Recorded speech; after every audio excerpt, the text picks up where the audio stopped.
Hi BSJ community, this is from the desk of DB number 3, and as I said, we'll change it up this week, and I'm here with Matt Jarrett, who's the assistant head for activities all across the school.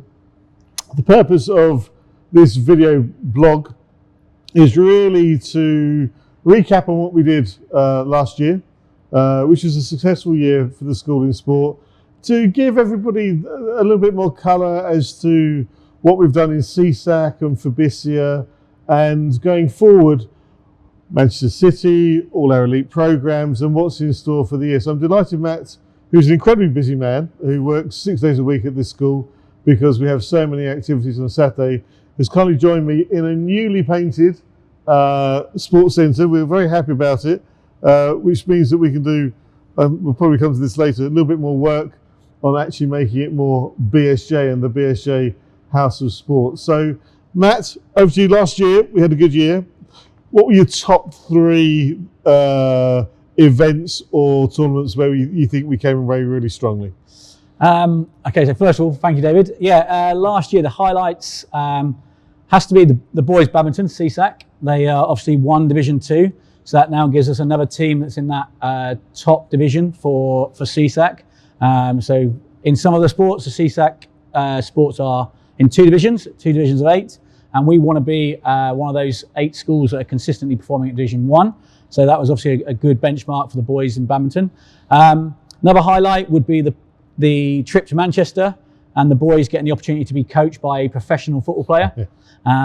He was bought for nearly 30 million in the summer, and then our boys got a chance to be coached by him in October. So Sergio Gomez at Manchester City, obviously that's a highlight. I think hopefully more for the boys than for myself, but sadly they're no more. Yeah, unfortunately, that's sport. And then I suppose the other third highlight would be the hosting of 2, actually 3 gymnastics tournaments. We had Fabricia in December, we had CSAC in February, and then we had the BSJ internal meet at the end of the year. And then actually into the summer, we held the Indonesian gymnastics. So I suppose those 3 or 4 hosting events for gymnastics were highlights for us and for myself.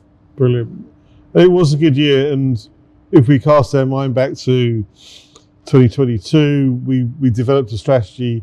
If we talk about the elite sports at the school, we've got football with Man City, we've got swimming with Coach Martin Vogel, we've got gymnastics with Coach Hesty, and we've got tennis with Coach João.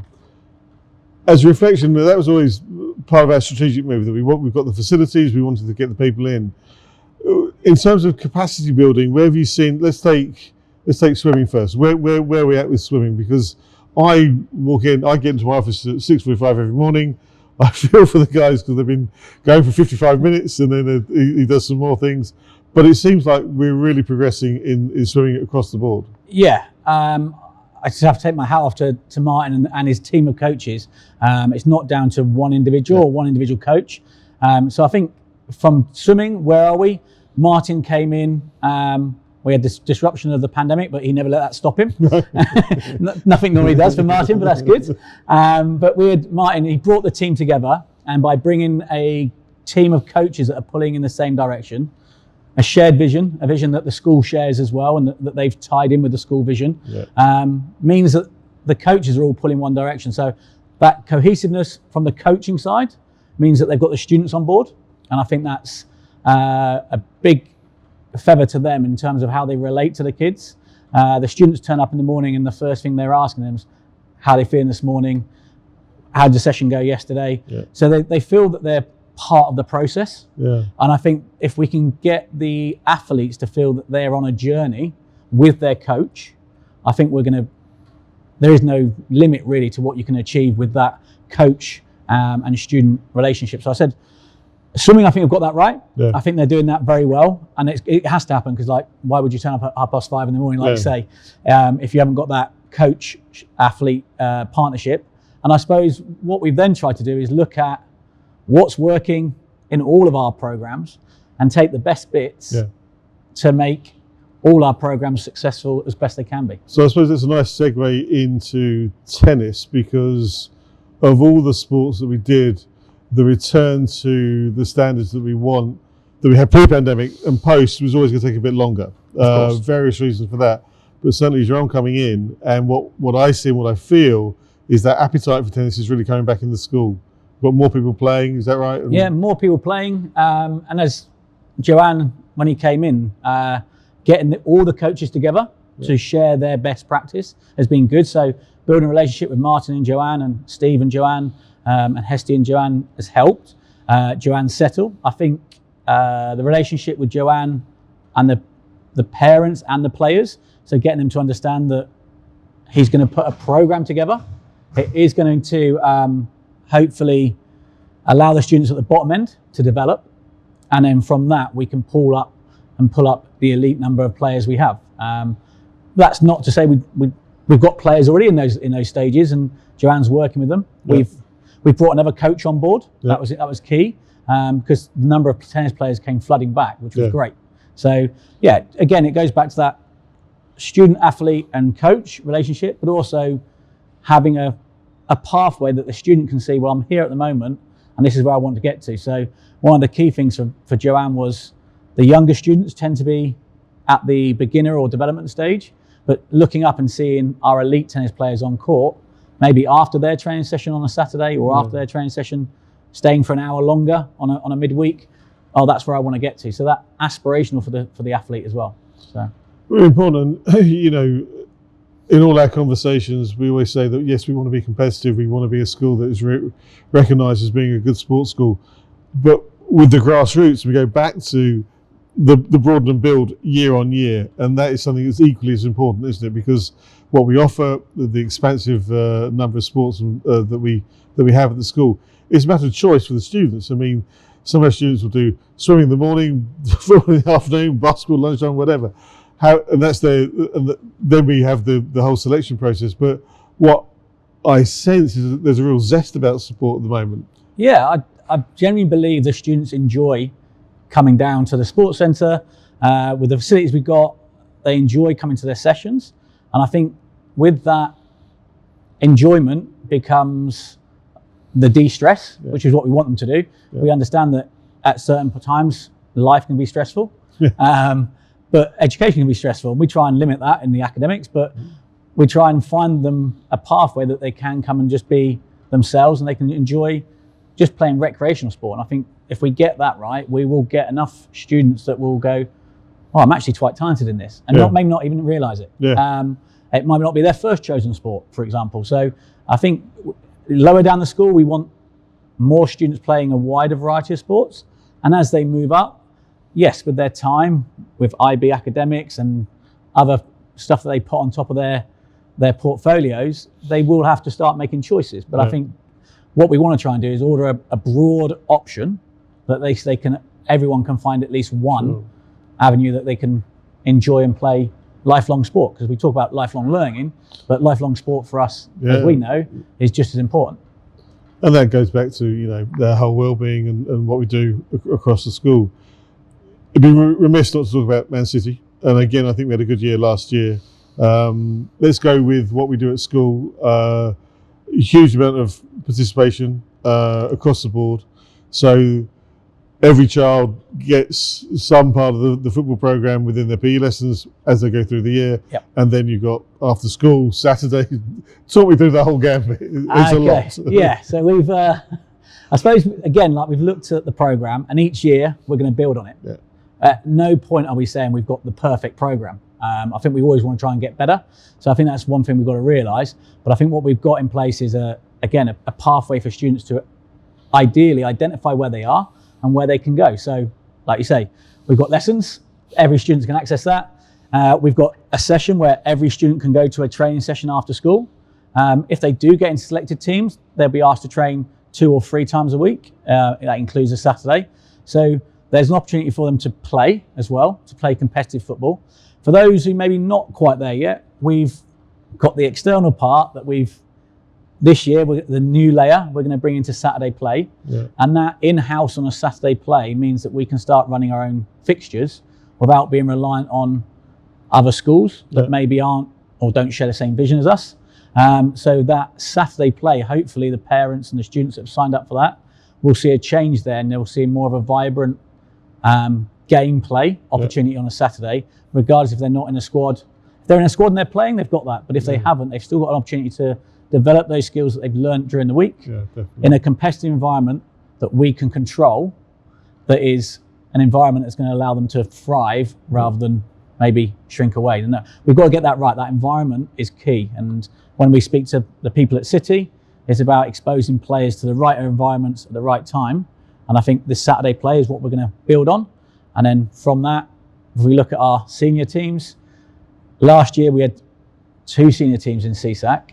Hopefully we might be able to do the same this year. If not, we take 1. But I think the challenge for that one team then is we want to try and go one better and hopefully try and win it. I think that's what no pressure for Steve. No pressure on the coach, no. But the thing is, we always knew that it would take 2-3 years to get in a position. We look at, we've sat down, we've looked at the girls' teams, we've looked at the boys' teams, we'll come back to girls later. But we've identified, we thought by now, I think it's safe to say we're in the position we want to be. The way they're playing, the competence on the ball, the way that they're moving, they're looking, I mean, I saw the other day, I think they're looking good. Yeah, no, I think with any program, if you get the right stages at the right time, so you look at the sessions, so the sessions are clearly identified. There's 4 stages. You've got your skill zone, your rondo, your technical practice and your gameplay. Doesn't matter what level the students are in, they all get that at the same time. And then from that, you can start to see the students trying to define the way we want to play. So we talk about, can we play wide? Can we play through? Do we play over? All our teams, the one thing I can say from the last 3 years of the program is that if you can't watch our under 9s and you go and watch our under 19s, they're still playing the same way. They're all playing the same way. The only thing that changes is the number of players on the pitch. But the coaching methodology and the philosophy is still the same. Can we go wide? Can we go through? And can we keep possession? Because ultimately, we want them to be confident on the ball. We want them to be confident young people. So, and then you go and watch on a Saturday and go, yeah, actually, the first team played like that as well. and it's no coincidence. It's not. There's a method, isn't there? Yeah, and I think what, and from the football from that, moving slightly across is when we look at our swim program, our tennis program, and our gymnastics program.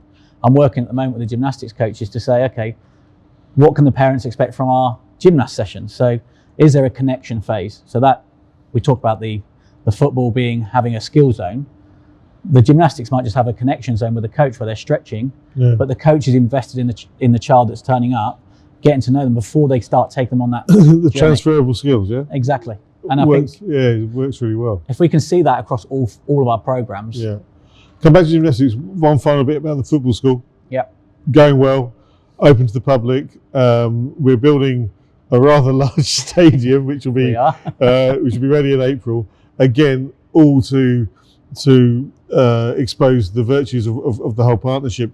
Inside school priority, it's a BSJ thing, but also to give that kind of educational social responsibility an opportunity to the wider public in Tangerang Selatan, in Jabodetabek, or whatever. So hopefully with the new stadium coming in, even more success with that in the future. I think so, yeah. The obvious thing, obviously, with the roof and the new stadium, it will give us a chance to have less disruption.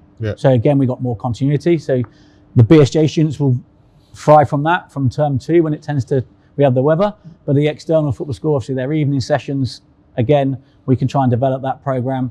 And then if we look at where we have amalgamated those 2 programs already, the success of last year, we went to Abu Dhabi, we took 10 boys from under 12s and we took 2 from the football school.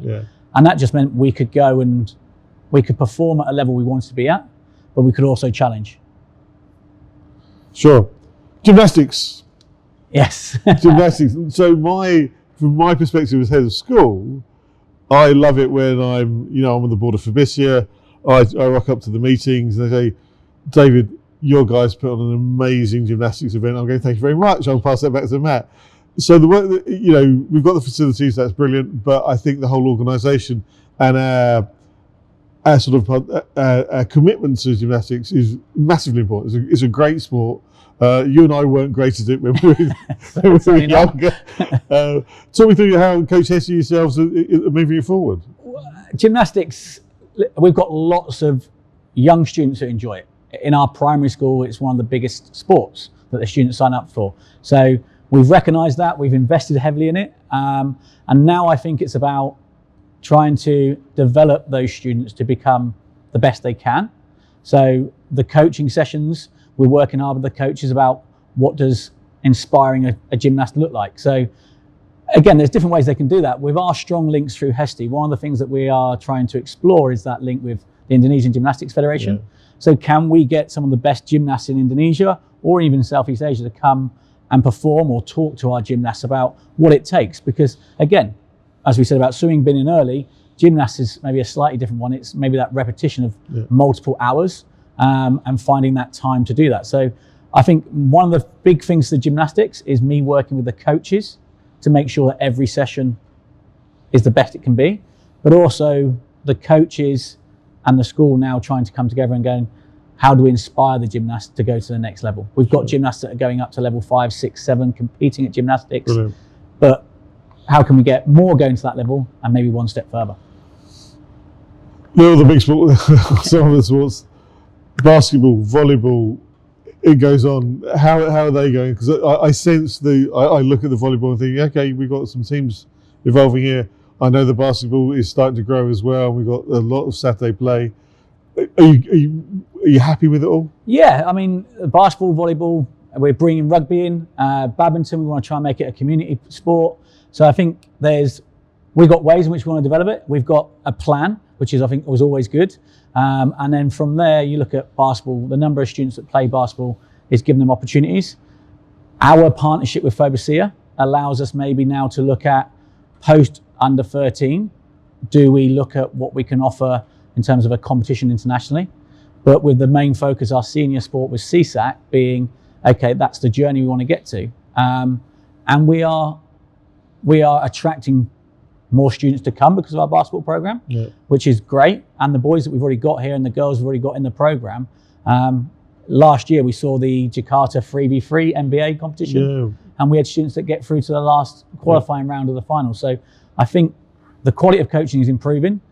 The students are therefore getting better. And the plan now is to the pathway from junior through to senior. And I suppose always the challenge is not every other school shares that vision. So it's finding schools that want to come with us on that journey. And they will. And, credit to what we do locally as well as internationally. So we've got Fobasia, which we keep to kind of youngster level competition. And then it's at the moment we're on the rotation. We are the chairs of CSAC. What was it, Southeast Asia Sports Association Conference, I think? Yep, that's the one. Good thing to have for us. Kind of looking at the top end of the school for that in terms of participation. We feel we're in a strong position. What's the next year and a half looking like for us with CSAC and beyond? So I suppose starting with Fobasia in the younger age groups, the under 11, under 13, being multi-sports, we've got to get that selection process right. And our curriculum is now starting to support that. Okay. I think that's key. Get the alignment from curriculum to sport. That will help us become more successful. Synergy there. So, okay, and it's just making, and we've had a change in staff there. So Mr. Sean Popple, great in secondary. Joe Humes coming in primary, doing really well there. Yeah. So I think that synergy of getting sport and PE realigned is going to be really important for those two programs because they are multi-sports and we need to use PE lessons to try and help that. For CSAC and our senior teams, we've got, like I say, boys badminton, we've got girls tennis in Division 1. Our swim team, which is not divisional when it comes to swimming, finished in the top 3 for boys and girls last year. But hang on, let's put that into context because they're going against schools that are 3,000 big, and the quality and the pool in the pool that we got here shows the quality of coaching that we've got here. So our senior teams, I say, going into that is we've got some really good success there already. It's now trying to pull those other teams up because I do believe, yes, your size of intake does have an impact, but that doesn't define you as a school. And I think as a school, we can be, like I say, one of those top 8 schools in a elite 16 school conference with some big schools that have got 3,000, 4,000 students. But that doesn't mean that we can't compete and we can't be one of those top 8 schools and say, let's go and ruffle a few feathers as Martin's done in the swimming pool. Yeah, definitely. And try and get into those top positions. Sure. We keep going with that.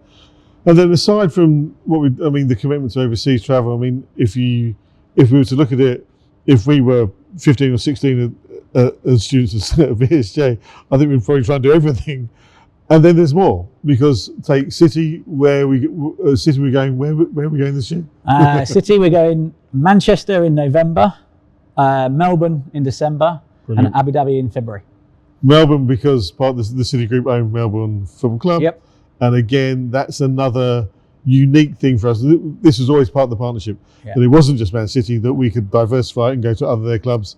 There's, from my knowledge, 2 football partnerships with schools in Melbourne itself. 2 in Melbourne, yeah. So we can give the opportunity for our students to have new forms of competition, but new forms of interaction with other people. That's so important in the whole context of sport. Yeah, culturally, and just not just in a sports context, just being and meeting people from a different cultural background. I mean, that's just life experiences that we want to try and give our young students.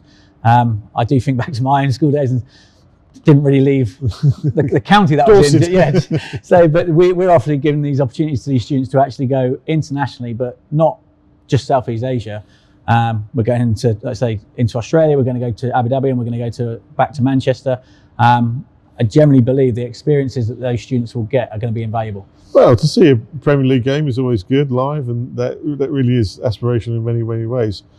Let's talk for a minute on a subject that's close to both of our hearts, which I've spoken to with other heads of school, which was the return to play and getting girls' sport back into that place. And, I think we've done really, really well.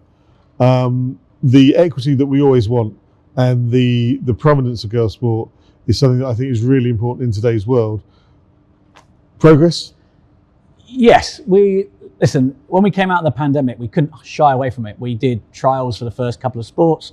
And this was the norm across the board. Yeah, and there was just no girls. Yeah. Unfortunately, we have to front up with the honest figures. Yeah. And from that, we sat down and I came to yourself and said, look, this isn't right. We've got to do more. I'm thankful from the things we put in place by coach relationships, going and speaking to the girls, focused assemblies, having focused girls core groups that were involved in PE, were involved in core PE lessons. What can we do to make it more inclusive for you? The communication with them. And getting them involved in it, because they need to tell us what the barriers are. And I think we listened, and now we got, so this week, in the first 2 weeks back at school, we had 67 girls out playing football this first 2 weeks. Basketball, we had trials come out. We've got girls that have oversubscribed for basketball in terms of the ECA, so we're having to find another slot for basketball. A happy problem. Badminton, there's lots of girls wanting to play badminton. So we've done things in-house that have got girls back playing. So we have to recognise that achievement. We have to celebrate that success, but it doesn't stop there. We want to work with the girls more. I think we can get some more girls playing. And we just, my honest conversation to the girls, and hopefully might listen to this, and the parents, is that come and talk to us. If there is a barrier that you feel that we have, come and speak to us, because we don't want barriers. We want people to come out and play. And I suppose that leads me into, we want to also give them the same opportunities. And we had a focused opportunity this year that we wanted to take just girls to Manchester. I'm still hopeful in the 11th hour that we're in at the moment that's something. Well, I think it shows our commitment, and I also, we don't want to overcook it, but the way that we're embracing it, and reciprocally for the students to be coming on board. And in international education, as you and I know, it's transient, but the families come and go. But it seems to be that we're in the right place. I think we've probably got to wind up. We could do this all day, couldn't we? Of course. quite happy to talk about sport all day. Winding up, the kind of, if we do this in June 2025, we reflect back, we'll have a stadium, we'll have gone through a lot of CSAC, we'll have just probably come back, we'll be hosting the Fabrizia football. Yeah, in May. what's ahead for the year after? We've got the middle school coming. I think that's going to be useful for sport as well. So what's in your calendar for the next few months ahead? Okay, so from a CSAC, let's go top down. CSAC, we've obviously got to look to what we want to host next year, making the most of our facilities that are available. Also looking at some of the sports maybe that we're trying to develop as a community. So there's that on the horizon. We need to try and iron out and try and think where we want to host for senior sport. Hopefully for senior sport, we'll have 1 or 2 more successes. Yeah. On the horizon is to discuss and look at, do we move to 11-a-side for football in the future? Because we want to develop them to the game, which is 11-a-side. We have to recognise that. But when the time is right, for lower down, under 13, Phobia, hopefully we'll have another positive experience. Medal in the pool again like we did last year, but hopefully try and be a bit more competitive in the girls' basketball and with the football, trying to go one step further, try and get in those medal positions. And then for primary, always going to be tough in terms of we're in the group of the best and biggest 8 schools in Southeast Asia. So that, looking back at that, would be, can we go and better our scores from last year? Yeah. But actually, rather than just better, are we better prepared, the students? So do the students feel... Start it earlier, have that progress so that they have a real good lead in, so they're fully prepared. Are we in a better place to do that? And then I suppose the next point for me, looking long term on that, would be using our pull for Jakarta and BSJ to maybe look at hosting a teacher conference for Phobia, the sports conference. We've tried. So I suppose that's the next one. And also, I think talking to other heads, invitational tournaments. We've got probably some of the best facilities in Southeast Asia. I think we can go slightly root and branch wider than Phobia and CSAC and have those tournaments with schools that actually want to come and play us. And I think they know, because of, say, the gymnastics or whatever, they know that we'll always put on a good tournament. And it's the fairness and the competitiveness of sport is matched by the sportsmanship and citizenship that we always want to bring in. So I think those are those 2 big things. Matt, it's been an absolute delight. All right. Good to see you as always. Thank you very much. Thank you for letting me wear my PE kit again for one last time. This is it for today for this vlog and issue number 3. I hope you enjoyed it. I hope it gives you better insight into all the planning and preparation that goes in. Matt and the team, and Sean Popple and Joe Hume, the whole team of sport and PE at the school is really working to move forward, and I'll be doing more of these with the performing arts in the coming weeks to talk about where we are with theatre, music, art and drama. So I look forward to seeing you again some other time. Thanks everybody. Bye.